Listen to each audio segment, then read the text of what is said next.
কাফির মুশরিকের বেদিন বদ্দিনের ভালোবাসা কি একটু চিন্তা করবেন।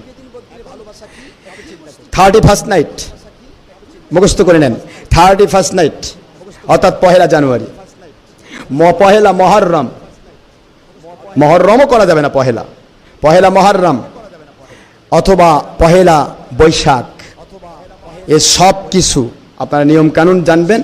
সমস্ত নিয়মগুলি হচ্ছে ইহুদি, নাসারা, মুশরিকিন এবং মাজুসিদের আমল। যেরকম নাউজুবিল্লাহ, এটা হিন্দুরা করে, হিন্দু ভাইরা করে, সেটা তাদের তরিক, তাদের ধর্ম অনুসারে তারা করে, সেটা তাদের ব্যাপার।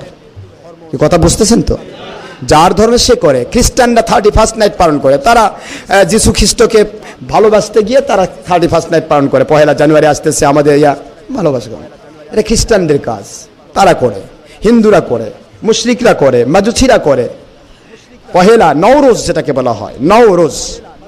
তাফসির আহমদি হযরত মাইনুদ্দিন চিশতি আজমেরী সিন্ধি রহমাতুল্লাহ আলাইহি লেখেন তার কিতাবে, হযরত আবু হানিফা রহমাতুল্লাহ লেখেন তার কিতাবে, সমস্ত হক্কানি ওলিয়া উলিয়া তাদের কিতাবে লেখেন মান তাশাব্বাহা বিকওমিন ফাহুয়া মিনহুম।